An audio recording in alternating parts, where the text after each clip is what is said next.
প্রথমত আমি একজন যুবক, তোমরা আমাকে বুড়া কখনো মনে করবে না। তোমরা আমার সাথে একমত। বক্তব্য দিতে গিয়ে বলতেছেন আমার বয়স বেশি হয়ে গেছে, এটা তোমরা ভাববা না। আমি মনের দিক দিয়ে এখন একজন যুবক, মারহাবা বলেন। এই যে বাংলাদেশে যারা ছাত্র আন্দোলনে আহত হয়েছেন, অসুস্থ হয়েছেন, নিহত হয়েছেন, শহীদ হয়েছেন, এদের পরিবারকে অর্ধ কোটি টাকা সহযোগিতা করেছেন বাংলাদেশ জামাত ইসলামের সম্মানিত আমির। জোরে বলেন মারহাবা।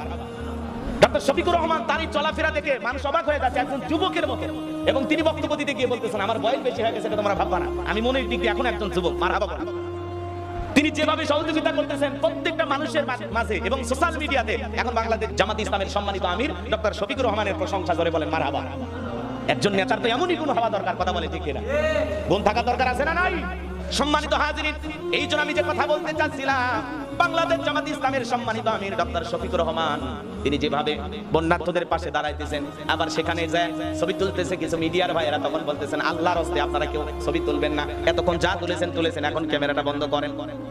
যাদেরকে আমরা দিচ্ছি এরা আমাদের ভাই, এদের সম্মানে আঘাত লাগুক এমন কোনো কাজ আমরা করতে চাই না। কারণ আমরা জানি ফেনী, নোয়াখালী, লক্ষ্মীপুর, কুমিল্লা ওই অঞ্চলের অধিকাংশ ভাইয়েরা প্রবাসী, কথা বলে ঠিক কিনা? তাদের অর্থ সম্পদ, টাকা পয়সার কোনো অভাব নাই। ক্ষণিকের জন্য এই আকস্মিক বন্যার কারণে তারা ক্ষতিগ্রস্ত হয়েছে। আসলে তারা সবাই মোটামুটি স্বাবলম্বী। জীবনে বহুবার ওই এলাকায় সফর করেছি, মাহফিল করেছি, আমি দেখেছি ওই এলাকার মানুষদের ব্যবহার চমৎকার, অসাধারণ, বলেন মারহাবা। এবং ওই এলাকার মানুষের কথাই কাজে মিল আছে, জবানের দাম আছে। এই জন্য জামাত ইসলামের সম্মানিত আমির বলতেছেন তোমরা কেউ ক্যামেরাতে ছবি তুলো না, এরা আমাদের ভাই, আমরা সহযোগিতা করব। বিশ্বনবী মুহাম্মদ রাসূলুল্লাহ সাল্লাল্লাহু আলাইহি সাল্লাম, তিনি হলেন সাইয়্যিদ, তিনি আমাদের নেতা, সাইয়্যিদুল মুরসালিন। আপনার আমার প্রিয় নেতা মুহাম্মদ রাসূলুল্লাহ সাল্লাল্লাহু আলাইহি সাল্লাম, তিনি হলেন পৃথিবীর শ্রেষ্ঠ নেতা, শ্রেষ্ঠ মহামানব। তিনার চাইতে সুপার কোয়ালিটির নেতা আর আছে কেউ? আমরা স্লোগান দেই আমার নেতা তোমার নেতা, আস্তে বললেন না, কেউ মাইন্ড করতে পারে। মসজিদের মধ্যে কি অন্য কোন দলের চিন্তা নিয়ে ঢুকছেন? তাহলে বলতে সমস্যা কোথায়? আমার নেতা তোমার নেতা, আমার নেতা তোমার নেতা। জবান খুলবেন, জবান খুলবেন। রাসূল আকরাম সাল্লাল্লাহু আলাইহি সাল্লাম হলেন আপনার আমার নেতা, এতে কোনো সন্দেহ নাই। নবীকে যদি নেতা হিসাবে অনুসরণ করতে পারি, আপনার ঠিকানা জান্নাত, এতে কোনো সন্দেহ নাই। সুবহানাল্লাহ। পৃথিবীর শ্রেষ্ঠ নেতা মুহাম্মদ রাসূলুল্লাহ সাল্লাল্লাহু আলাইহি সাল্লাম, যে নবীর চরিত্রের সার্টিফিকেট আল্লাহ দিয়া বলেন ওয়া ইন্নাকা লাআলা খুলুকিন আযীম, নবী হলেন পুত পবিত্র মহান চরিত্রের অধিকারী। নেতা হওয়া লাগবে কেমন নেতা? যে নেতা মসজিদে ইহুদি পেশাব করে ধমক দেয় না, কথা বলেন ঠিক কিনা? কেমন নেতা ছিলেন বিশ্বনবী? ইহুদি মসজিদে পেশাব করে ধমক দেয় না। ওমর ফারুক ডেকে বলে নবী গো, ওরা এত বড় সাহস, আমরা যে জায়গায় আল্লাহ তাআলাকে সিজদা দেই সেই জায়গায় দাঁড়িয়ে পেশাব করতেছে, একবার অনুমতি দেন, খাপ থেকে তরবারি বের করেছি, এক কোপে দেহ থেকে কাল্লাটা আলাদা করে দেব। আমার নবী ডেকে বলে ওমর মাথা গরম করো না, আমি তো আছি, খাপের ভিতরে তরবারি ঢোকাও। ইহুদি পেশাব করতেই থাকলো। হযরত ওমর ডেকে বলে নবী দেখেন না পেশাব করে মসজিদ মাকায় ফেলতেছে, মনে হয় সারা দিন পেশাব করে নাই, জমায় রাখছে। নবী গো আরেকবার অনুমতি দেন, আর দেহ থেকে কাল্লা ফেলাই দেব, জীবনে কোনোদিন পেশাব লাগবে না। আল্লাহ রাসূল বলে ওমর মাথা গরম করো না, মাথা ঠান্ডা রাখো। হযরত ওমর খাপ থেকে তরবারি বের করলেন, আবার ঢুকাইলেন। ইহুদির পেশাব করা শেষ হয়ে গেল। বিশ্বনবীর কাছে গেলেন, কাঁধে হাত বুলায় ডেকে বলে শোনো, তোমরা যে উপাসনালয়ে ইবাদত করো, তোমাদের সৃষ্টিকর্তাকে ডাকো, ওই জায়গায় যদি কেউ পেশাব করে দেয় তুমি কি করবা? ইহুদি খাপ থেকে তরবারি বের করে বলে ওর মধ্যে আমার মধ্যে ফয়সালা করবে এই তরবারি। বিশ্বনবী দেখে বলে যে জায়গায় দাঁড়িয়ে তুমি পেশাব করলা, এই জায়গায় আমরা সিজদা দেই আমাদের আল্লাহকে, আর কখনো এই জায়গায় তুমি পেশাব করবা না, যাও আজকের মতো তুমি চলে যাও। ইহুদি চোখের পানি ছেড়ে দিয়ে কাঁদে আর ডেকে বলে নবী আমি পেশাব করেছি আর বাঁকা চোখে বারবার তাকাইছি, ওমর বারবার আপনার কাছ থেকে আমাকে হত্যার অনুমতি চাই, আপনি অনুমতি দিলেন না।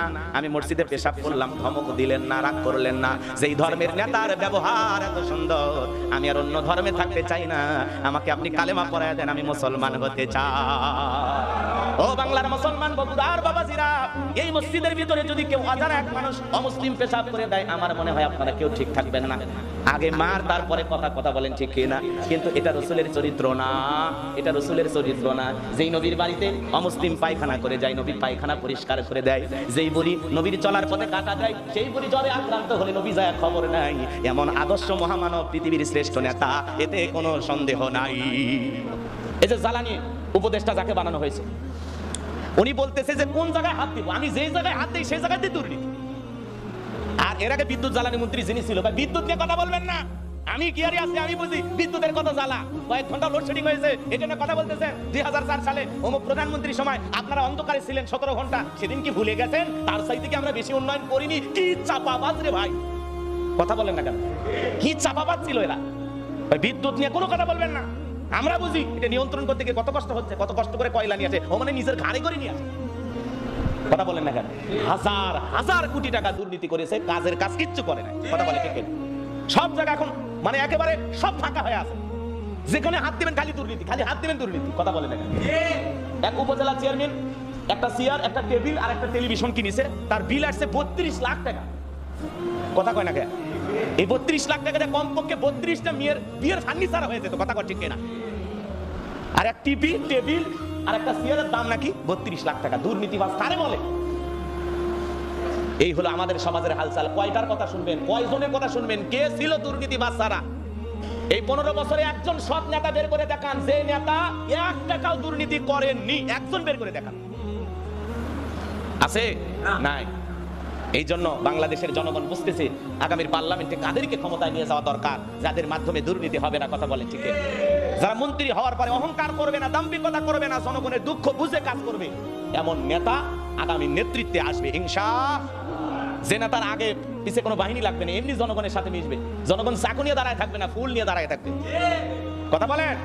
জনগণ বোমা নিক্ষেপ করবে না, জনগণ নিজের শরীরের চাদর পেরে দিবে, যে এর উপর দিয়ে নেতা হেঁটে যাবে, নিজের কলিজা দিয়ে মহব্বত করবে। এমন আদর্শ নেতা বাংলাদেশে দরকার আছে না? না। সম্মানিত হাজিরিন, আমি যে কথা বলতে চাচ্ছিলাম, দিল দিয়া কথাগুলো বোঝার চেষ্টা করবেন। এমন চরিত্রের মানুষ যদি আপনারা যেতে চান, এই সমাজের যদি ভালো মানুষ পেতে চান, তাহলে আলেমদের চাইতে বিকল্প আর কেউ নাই। কথা বলেন ঠিক কিনা? কারণ এই সমাজের দুর্যোগপূর্ণ অবস্থায় সব চাইতে বেশি এগিয়ে এসেছে আলেমেরা। আজকে আস-সুন্নাহ ফাউন্ডেশনের সম্মানিত চেয়ারম্যান শাইখ আহমদুল্লাহ হুজুর, তিনি আস-সুন্নাহ ফাউন্ডেশনের মাধ্যমে 100 কোটি টাকার ত্রাণ কার্যক্রম পরিচালনা করতেছেন। 5000 মানুষের ঘর বাড়ি বানায় দিবেন, প্রতিদিন টনকে টন খাবার পৌঁছাইতেছেন।